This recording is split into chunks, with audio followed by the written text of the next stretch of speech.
Good morning. Good morning, Rob. How are you doing today? Good, Bill. How are you? I'm very good, man. I just want to say thank you very much for taking time out of your schedule to speak with us today. No problem. Appreciate it. Ah, no worries, man. I mean, my name's Bill Hernandez. I'm the editor at rockbandreviews.com here in Fort Lauderdale, Florida. And right now I'm speaking with Rob Doyle, who's the bass player, vocalist, musical director. I mean, you're a little bit of everything, and not just one, but two bands. And Majesty of Rock is a group of talented South Florida musicians who came together for the purpose of recreating the look and sound of two of the best known American supergroups the world has come to know, and those bands are Journey and Styx. Amazing. Thank you. Now, now, how did this all start? Where did this all come together? Were you guys just a band who had the same interest in Journey and Styx, or you discovered that your singer sounded like Steve Perry? I mean, how did this all become? It started about 4 years ago, and I actually, believe it or not, answered an ad for a bass player for a Journey tribute band, Mm-hmm. and joined the band. And it was sort of an evolution because it was a much different lineup when we originally started. And, through the course of going through, first myself joining the band, along with, at that time was our drummer, Dennis Pelchat, was also in the band. Mm-hmm. We went through some personnel changes. I became more comfortable with the band, and brought in the guitarist that we currently have, Laz Christofi, Mm-hmm. who I had played with in a number of bands previously. And we came across John D'Agostino, our singer, who obviously is the focal point of the band when you're performing Journey and Styx. Mm-hmm. John had previously worked with our keyboardist at the time in a band called the Infinity Project.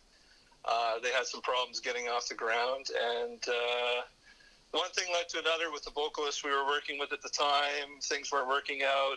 We had a show coming up. We were stuck for a singer. And I made the suggestion, why don't you bring in John, the guy you used to work with? He came in and did our first show with us without a rehearsal and just nailed it, doing a Journey show. And the next day, we took off with John as our vocalist, and that's kind of brought us to where we are today. I mean, I've never seen you guys perform live, even though you guys are local and you do quite a few shows here in Florida, Palm Beach, Delray, everywhere. You've been at Boca Black Box and all kinds of things. So I'm really excited to see you guys coming up on, I believe it's November 7th. You guys are doing a thing with iHeartRadio and Big 105.9. What is that all about? I had sort of reached out to a fellow named Dave Hill at iHeart. He was looking to start what they call the Tribute Tuesday series. Mm-hmm. And this was back several months ago, and things kind of went silent. And then they started it this fall. Originally did the first show with an Aerosmith band named Jaded. Yep. I know a few guys in that band. I know the singer quite well, Tommy. And so I thought, wow, I'm going to reach out to Dave again, see where it's at. Tommy talked to Dave, mentioned he knew us, and one thing led to another, and so we're going to do that show on the 7th, and we're really looking forward to it. Yeah, I understand it's like a private event, but people that want to attend can listen to Big 105.9 and actually win their way in. Yes, to be honest with you, I don't know if tickets are still available or if they're still running the contest. I know it's a limited number of people at the event. It's on the Southwest Airlines soundstage, which has a limited capacity. But if people want to come, they can maybe reach out to us on our Facebook page, Majesty of Rock, and send me their name on a private message, and I'll see if I can get them on the guest list. Awesome. I'm going to get inundated. Perfect. Awesome. Now, as a musical director, I mean, it's basically one band, but you're dealing with two different set lists, and of course the guitars, might have to have different effects or different sounds and such.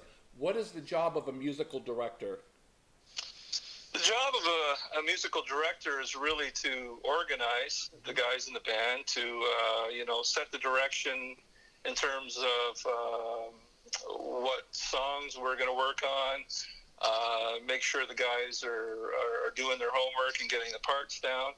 Obviously, with a tribute band, you try to play the music as well as you can and as close as possible to the original act. You are paying tribute to them, so it's my job to sort of get everybody focused on the same mission, which is in our case Journey, and later on in the last year and a half we've added the Styx show. So now Chain Reaction, of course, is the Journey band, and Forever Styx is, of course, for Styx. Now you guys perform either as Chain Reaction or Forever Styx, depending on what the promoter wants from you guys. Do you guys ever do shows where you just mix it up? We do. Okay. And we also do a number of shows, and it's become more of an in-demand thing, where we'll come on and do the opening set of Styx, do a few clothing changes, that kind of thing, maybe change guitars, try to get the look a little bit closer to Styx or Journey, and then come on and do a Journey set. So that's actually one of the reasons we initially came up with the idea of doing Styx as well. It was make ourselves more marketable, because there's other Journey tribute bands out there. Yep. You want to do something to make yourself unique in order to get a foothold into the industry, because with any band, as you know, it's tough to break in, whether you're a tribute band or a recording act. It's very tough to break in. Absolutely, yeah. Now, there's a lot of buzz, a lot of talk going around recently with Journey and troubles with, Jonathan Cain and their singer and everything, and Neil Schon. There always seems to be something every 10 years with this band, And there's a lot of talk right now that Neil is kind of palling around with Steve Perry, and there's some talking going on. What are your thoughts on that? What do you think is going on with this band right now? Well, obviously it's tough to keep something like that going, even somebody on the scale of Journey. I mean, as a Journey fan, and I'm sure all Journey fans, you'd love to see Steve Perry back out there in front of the band. Whether he's physically or vocally able to do that anymore, I guess, would be something that we'd find out. Yeah. I was hoping he would sing with them at the Rock and Roll Hall of Fame induction, but he didn't do that. So, in a perfect world, I'd love to see it again. I'd love to see, the original lineup. Yeah, absolutely. Even if it's a one-off concert, it would be awesome. That would be fantastic, Yes. I think, bring Steve in, even if you just do one big tour for a year, make all that cash, make all your fans happy, and then say, we did it, people got to see us, and, we'll go about our lives. I just hope, like with Styx, there's two versions of Styx. You have your Tommy Shaw version and your Dennis DeYoung version. I just hope Journey doesn't go that route, where we have Arnell fronting one band and Steve fronting another, Yeah, I don't think I'd like to see that. No, definitely myself. Not. Yeah. And there's so many bands now these days that are like that. I mean, even Great White, you have Jack Russell, the original singer with his band, and then you have just the other Great White, So a lot of bands are starting to split up into two and do their thing. And I don't know. I think if you have the original singer of a band, you can pretty much hire musicians to play the music. I think for me, it's harder for the vocals than it is to actually play the music. You know what I mean? I don't know. That's my opinion. Well, it's funny you mentioned that, because I was discussing this the other day with a friend. There tends to be a lot of versions of bands floating around, especially since the 70s, 80s rock has really made a comeback. A lot of these guys are making a lot of money touring now. Oh, yeah. That's how they, Journey makes a fantastic living touring. They're doing records, but the records don't sell like they used to. And most of these bands are making their money by getting up in front of the people and playing now.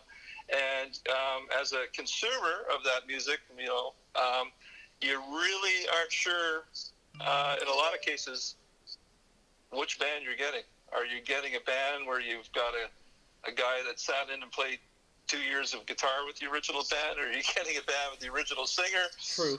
You know, and there's a it tends to be people, I think, sort of cashing in on the name, and I don't like to see that. I definitely would not like to see that with a band like Journey. I understand with Styx, Dennis DeYoung is a singer, so you've got that, and he's got a terrific band behind him. Yeah.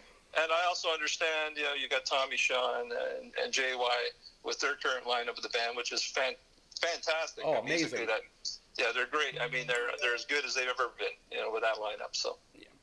All right, great. So, what's next up for Majesty of Rock? I know you got some shows coming up. We're going to put links to your website along with this interview, so people can go and look. And if they can't get into the iHeart 105.9 show, they can certainly check you out at other venues. Yeah, we have a big show coming up December 2nd. We're going to do a Majesty of Rock show, so both bands in the city of Weston. And we're doing that in conjunction with the production company out of iHeartRadio, Jimmy Jam Productions. So we're going to get an opportunity to work with those guys at the November 7th show and also at the December 2nd show in Weston. We're doing a very interesting take on the tribute, sort of an intimate setting with the tribute bands at the PGA Theater in Palm Beach Gardens, and we're going to be doing an intimate evening with Chain Reaction on December 15th. And what we've done for that show is actually worked out some unplugged versions of Journey. Oh, wow. Which Journey never did themselves. Exactly. So it's been an interesting project. So we're gonna pretty much stay faithful to the ballads and play them like people are used to, but we've taken some of the songs like Separate Ways. We've added acoustic guitar, and we're doing a little bit of a different take on it. So that's going to be really fun. That's going to be exciting and fantastic. Certainly, I hope to be at that show, and definitely the one in Weston, because you just can't beat Journey and Styx. I agree with you. Wonderful. Hey, I want to thank you so much again for taking time out to speak with us. I'm going to have this turned around probably within the next 2 hours.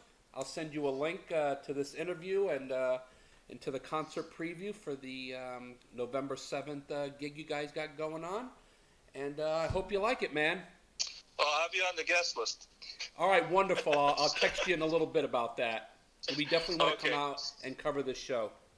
Thank you very much, Bill. All right, buddy. Talk to you later. Okay, have a nice day. Thank you. You too. Bye-bye. Bye.